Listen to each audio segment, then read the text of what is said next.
నమస్తే, welcome to our channel. Tirumala కల్తీ నెయ్యి కేసులో కీలక పరిణామం చోటు చేసుకుంది. మరి మొత్తానికి ఈ కేసుకు సంబంధించి ఫైనల్ ఛార్జ్ షీట్ ని సిబిఐ ఏసీబీ కోర్టులో దాఖలు చేసింది. 36 మందిని నిందితులుగా చేర్చింది. వీరిలో 12 మంది టీటీడీ సభ్యులు ఉన్నారు.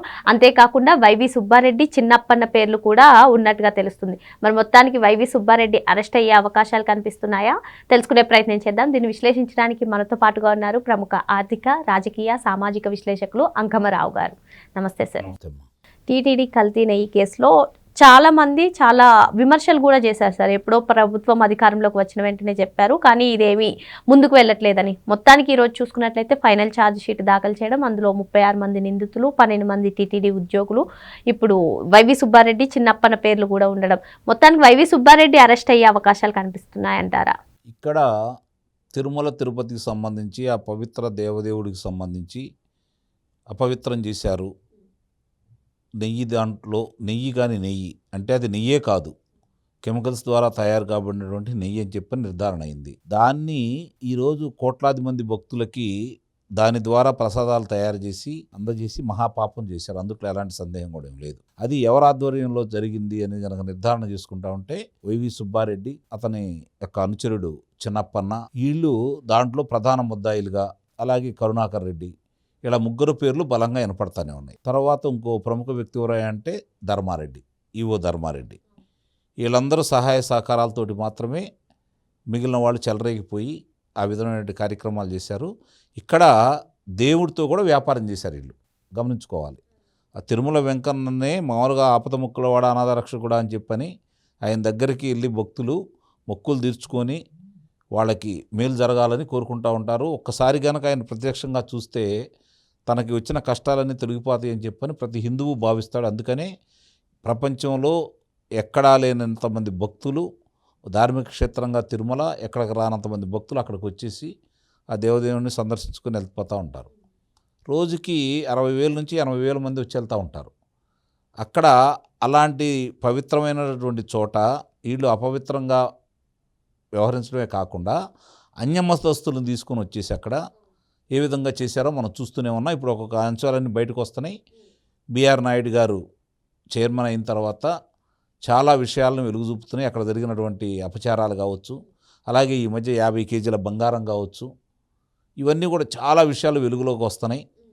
ఇవన్నీ కూడా ఇవాళ కాకపోతే రేపైనా సరే మొత్తం క్షుణ్ణంగా విచారించేసి అందుకు బాధ్యులైన వాళ్ళందరూ కూడా శిక్షలు పడతాయి అని అయితే నమ్ముతున్నాను నేనైతే. సార్, మీరు చెప్పినట్టుగానే టీటీడీలో చూసుకున్నట్లయితే గత ప్రభుత్వ హయాంలో కానివ్వండి, రోజుకొక న్యూస్ బయటకు వస్తుంది. కల్తీ నెయ్యి అంశం నుంచి గోవిందరాజ స్వామి గారికి స్వామి గుడిలో 50 కేజీల బంగారం వరకు. అంటే మరి చర్యలు మాత్రం అంత త్వరగా తీసుకోవట్లేదు అనేది కూడా వినిపిస్తుంది. మరి మొత్తానికి వీళ్ళకి శిక్షలు పడే అవకాశాలు ఉన్నాయంట. నిస్సందేహంగా ఇప్పుడు చర్యలు అంటే ఆధారాలు కావాలి కదా. ఇప్పుడు ఆధారాలు, సుబ్బారెడ్డికి ఆధారాలు ఉంటేనే కదా అతన్ని సంతకాలు ఉండబట్టి మరి ఆ పరకామణి కేసులో ఏ విధంగా అన్ని విషయాలు వెలుగు చూస్తాయో, మరి సాక్ష్యం చెప్పాలనుకున్న వ్యక్తిని ఏ విధంగా చంపేశారో కళ్ళ ముందు కనపడతానే ఉన్నాయి కదా మనకి.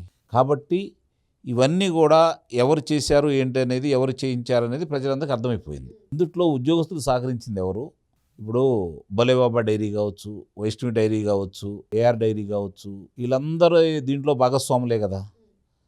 ఇప్పుడు వాళ్ళందరూ వివరాలన్నీ కనుక్కున్నారు కదా. ఎక్కడి నుంచి ఎక్కడికి వెళ్ళింది, ఏఆర్ డైరీ నుంచి ఎక్కడికి వచ్చేసింది, దీంట్లో చిన్నప్పన్న ఢిల్లీలో కూర్చొని ఎవరితోటి మాట్లాడాడు, సుబ్బారెడ్డి దగ్గరికి ఎవరిని తీసుకుని వచ్చేసాడు, ఇవన్నీ కూడా ఇప్పుడు దాంట్లో పొందుపరిచారు కదా. వాళ్ళు పొందుపరిస్తేనే కదా ఇన్ని విషయాలు బయటకు వచ్చింది. కాబట్టి ఈరోజు సిబిఐ వాళ్ళకి ఫైనల్ ఛార్జ్ షీట్ వేశారు కాబట్టి దాని ఆధారంగా న్యాయస్థానం తీసుకోబోతుంది. ఇక్కడ అర్థమైందా? ఇక్కడ అరెస్టులు వీళ్ళు చేయరు, సుప్రీంకోర్టులో ఉంది. సుప్రీంకోర్టుకి వీళ్ళు సమర్పిస్తారు, వీళ్ళు దోషులు, వీళ్ళు ఇదని చెప్పిన ఆధారాలు.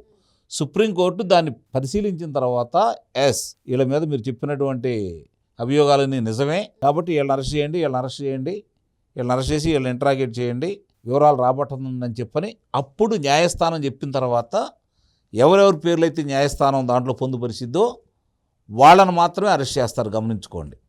ఇప్పుడు సుబ్బారెడ్డిని ఎందుకు అరెస్ట్ చేస్తారని భావిస్తున్నారు అంటే, వైఎస్ఆర్సీపీ పార్టీ అధికారంలో ఉండగా 4 సంవత్సరాలు తిరుమల తిరుపతి దేవస్థానం బోర్డు చైర్మన్గా వ్యవహరించింది సుబ్బారెడ్డి కాబట్టి, సుబ్బారెడ్డి దగ్గర చిన్నప్పన ఉన్నాడు కాబట్టి, చిన్నప్పనకు సంబంధించిన చాలా ఆధారాలు సుబ్బారెడ్డికి వాళ్ళని తీసుకుని వచ్చి మధ్యవర్తం వహించినటువంటి చెన్నప్పన సంబంధించిన అన్నీ కూడా ఈరోజు సిట్ వాళ్ళు సేకరించి సిబిఐ వాళ్ళకి ఇవ్వడం కూడా జరిగింది కాబట్టి ఇవన్నీ పొందుపరిచారు కాబట్టి దాంట్లో ఇతని పాత్ర ఉంది అని చెప్పని నమ్ముతున్నారు కాబట్టి అతనికి శిక్ష పడే అవకాశం ఉంటుందని చెప్పని మనందరం భావించాలి. వైవి సుబ్బారెడ్డిని తీసుకుంటే ఒక్క కల్తీ నెయ్యి అంశంలోనే కాదు సార్, ఇంకా మీరు చెప్పినట్టుగా పరకామణి కేసులో టీటీడీలో చాలా అవకతవకలు చేసిన దాంట్లో వైవి సుబ్బారెడ్డి పేరే వినిపిస్తుంది.